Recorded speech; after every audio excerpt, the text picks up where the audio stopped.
Ukraine से 2 medical student Haryana Hisar ज़िले के हांसी शहर के और कैथल शहर के सकुशल दोनों शहर हांसी में पहुंचे हैं और पहुंचने पर उनके घर वालों में खुशी की लहर दौड़ गई और उन्होंने उनका फूल मालाओं से स्वागत किया और खुशी के मारे उनकी आंखें छलक उठी।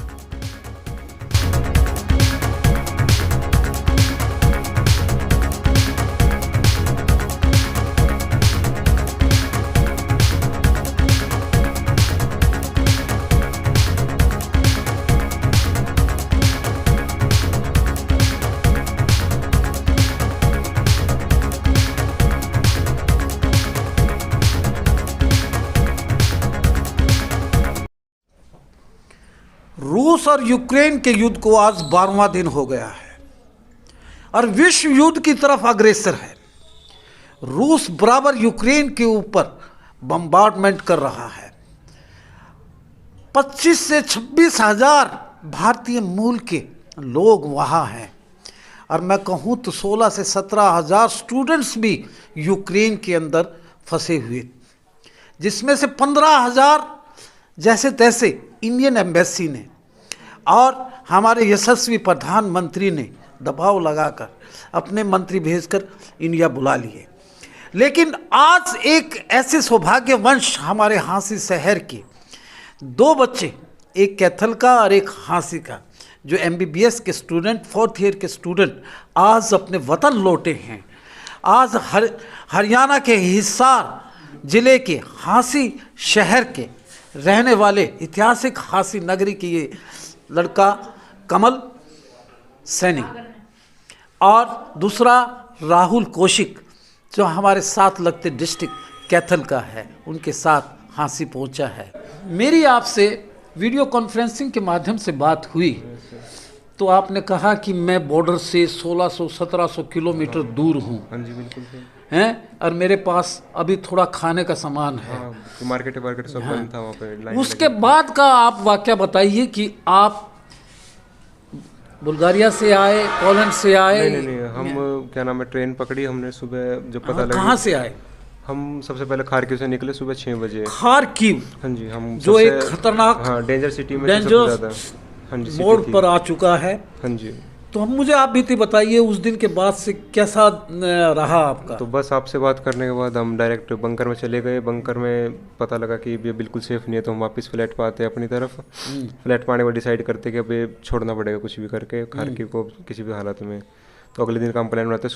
सुबह 6 बजे निकलते हैं। पहली ट्रेन हमारी छूटती है क्योंकि इंडियंस को ले नहीं रहे थे, यूक्रेनियंस सभी यूक्रेन को भर रहे थे, बस हमें एक किसी को ले रहे थे। फर्स्ट छुट्टी हमारी, फिर सेकंड 12 बजे वाली भी छुट्टी क्योंकि उसमें भी सेम ही हुआ। फिर 3 बजे वाली भी छुट्टी हमारी। तो 6 बजे एक ट्रेन थी, तो उसमें हमने पैसे वैसे दे के बातचीत करके बड़ी मुश्किल है वो ट्रेन ली। वो ट्रेन हमारी थी 31 घंटे की पूरी। उसने हमने पहुँचाया उजगोर्ड, जो हंगरी बॉर्डर के बिल्कुल पास है। उजगोड़ से फिर वहाँ पे हम पहुँचे, वहाँ पे खाना पीना मिला हमें थोड़ा बहुत। फिर वहाँ से हम गए चौप से जुहानी बॉर्डर, हंगरी बॉर्डर क्रॉस करने के बाद थोड़ा लगा कि अब सेफ जोन में है, तो वहाँ पे रुके, खाना पीना फिर से वहीं एम्बेसी के लोग आ गए। फिर उसके बाद वहाँ से उन्होंने हमारी ट्रेन करवाई 4 घंटे की बुदापेस्ट के लिए। फिर बुदापेस्ट में हम 4 दिन रहे। हंगरी जो हॉस्टल है वहाँ पे, उसमें वहाँ पे दिक्कत है क्योंकि फ़्लाइटें आ ही नहीं रही थी, पता नहीं क्यों, और हमारा हॉस्टल सबसे पीछे था। वीज़ा लग चुका था? नहीं, वीज़ा हमारा 15 दिन का फ्री था, हम कहीं भी घूम सकते थे, पर हमारी फ़्लाइटें बहुत लेट थी।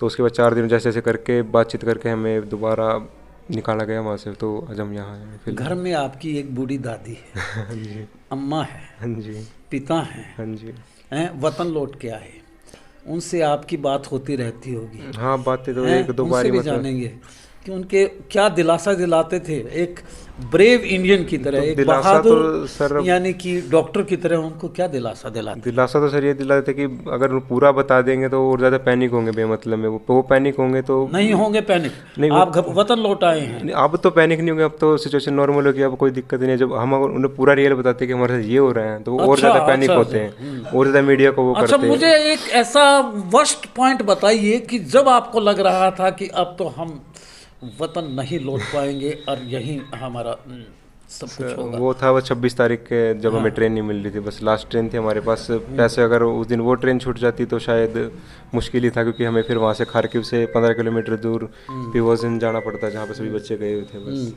अगर वो ट्रेन नहीं मिलती तो। अब वो मिलेगी तो अब सब देखते हैं उसके बाद। फिर बम्बार्डिंग हर जगह स्टार्ट है, हमारी यूनिवर्सिटी वगैरह बिल्कुल तबाह हो रखी है, मतलब बता तो रहे हैं ऐसे वीडियो जो आपका मेडिकल कॉलेज जिसमें आप रहते थे वो इवैक्यूएट कर दिया था आपने? क्या कॉलेज वालों की तरफ से कुछ नहीं हुआ, कॉलेज वाले खुद अपनी जान बचा के भाग रहे यूक्रेन पीपल्स, वे भी क्या करे बताओ।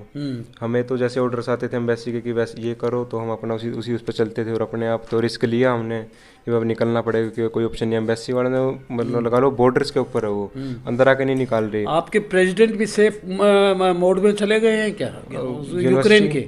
नहीं जैसे नहीं, क्या नाम उनका? Zelensky, Vladimir Zelensky. हाँ हाँ जी, वो तो लड़ रहे हैं बल्कि आर्मी में, मतलब वो तो खुद अब जाके बंदों से लड़ रहे हैं वहाँ पे रशियन टैंक्स वगैरह से। अच्छा, वहाँ कहते हैं कि एट्रोसिटीज होती थी इंडियंस के साथ, जातियाँ होती थी। हाँ जी, बिल्कुल यूक्रेनियंस जो हैं वो बहुत ज्यादा आप लोगों को तंग करते थे, नाइजीरियन तंग करते थे। और जो उन्होंने ढाल बना रखा था कि जब तक फॉरेन स्टूडेंट यहाँ पे है हमें कोई कुछ नहीं बोल सकता, तो इसी चक्कर में वो हमें बॉयज़ को ज़्यादातर कि ट्रेन में नहीं चढ़ा रहे थे कि ताकि वो यहाँ रहेंगे तो वो हमें कुछ नहीं कहेंगे रेजिडेंटल एरिया पे।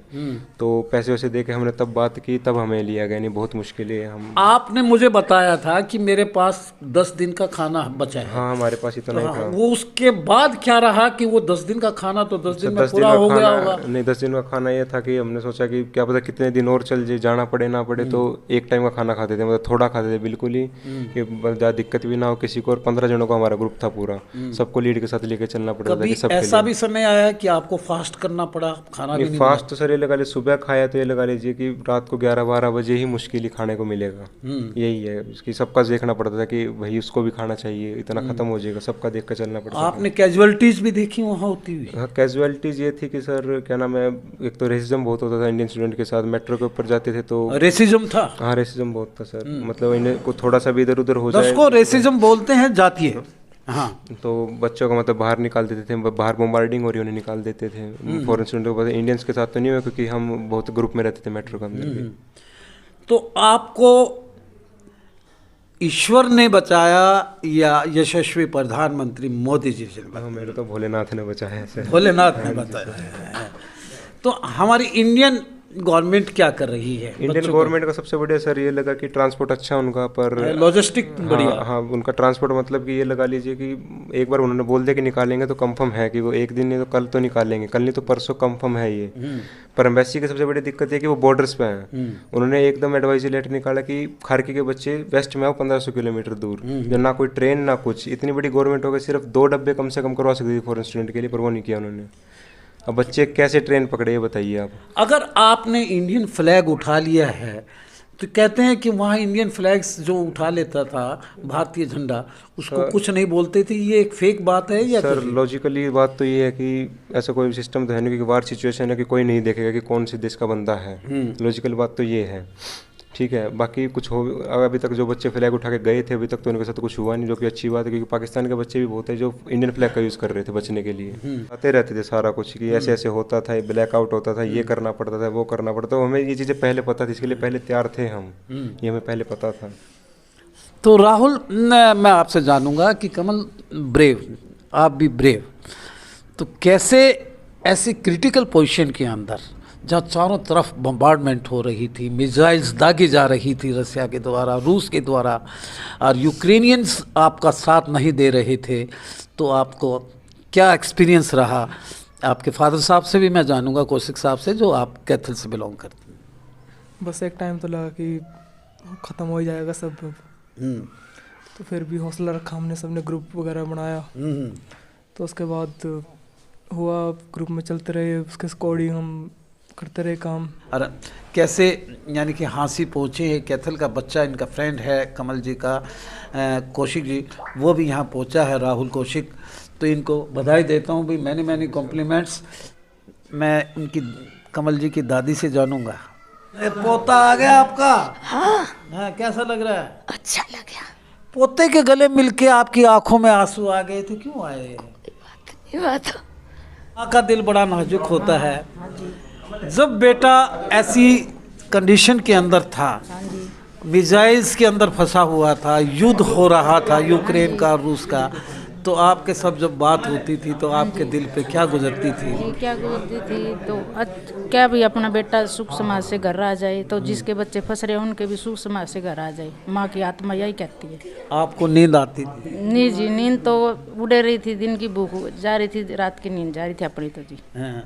ईश्वर से क्या प्रार्थना करती यही थी? प्रार्थना थी, है भगवान जैसे हमारा बेटा घर आया, सबका बच्चे घर आ जाए, जो फंस रहे हैं वह भी घर आ जाए। मैं आपके बारे में इतना जान पा रहा हूँ कि कमल के चाचा अजय सैनी ने मुझे बताया कि आपने बड़ी मेहनत से इसको तैयार किया है और बड़ी यानी कि खेती भी करती थी आप, और आपके जो पतिदेव नरेश जी हैं बड़े मेहनत करके बेटे के बड़े अरमान से वहाँ भेजा आपने, और ये डॉक्टर बन के आया और बच के आया कैसा, तो आपके अरमानों पे खरा उतरा और बिल्कुल वतन लौट के आया, घर लौट के आया। तो कैसा लग रहा है आपको? अच्छा लग रहा है जी। आरती का थाल लेकर आप वहाँ पहुँची हाँ थी? जी, तो हम भी ऐसे सोच रहे हमारा बेटा ऐसे सबका बेटे आए।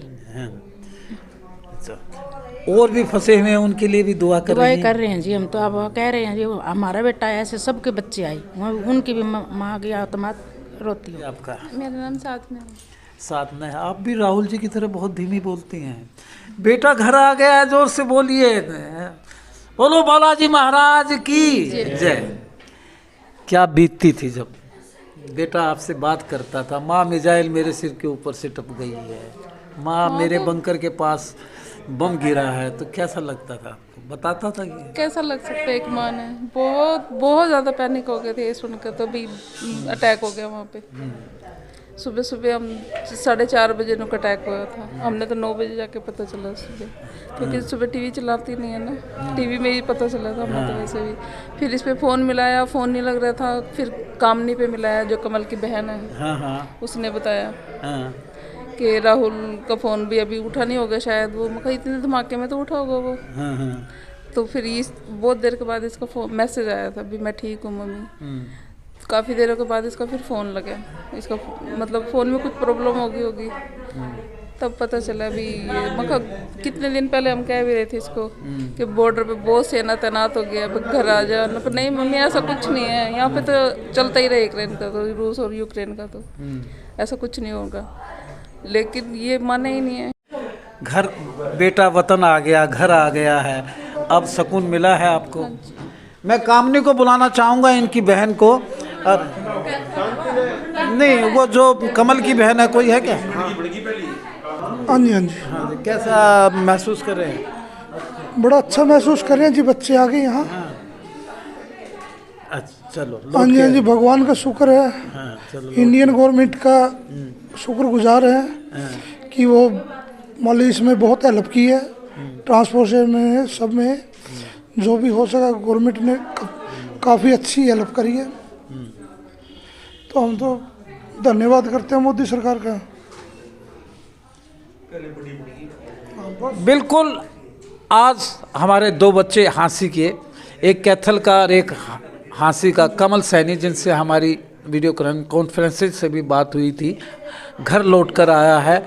घर में बड़ी खुशियां हैं, आंखों में आंसू भी हैं, खुशी के आंसू हैं कि जान बचाकर अपने वतन लौटा है। दूसरा कैथल का बच्चा है और एक बच्ची अभी आनी है हाँसी की, वो भी पहुंचेगी। हम सब के लिए दुआ करते हैं, हाँसी की दुआ के लिए। मेरे साथ हैं नरेश सैनी जी, जो कमल के पिता हैं। आपने बड़ी मेहनत से और बड़ी लगन से बच्चे को यूक्रेन भेजा था। हाँ जी, बड़ी मेहनत करके भेजा है हमने। खेती भी करते हैं, दुकानदारी भी करते हैं, मतलब अपनी मेहनत मजदूरी से बच्चे को हम पढ़ाना चाहते हैं, भाई हमारा बच्चा डॉक्टर बने। इसी दौरान हम 3 साल बहुत अच्छे बीते। अब जाके यूक्रेन और रूस का झगड़ा हो गया है, इस चक्कर में हम सारे संकट में आ गए हैं।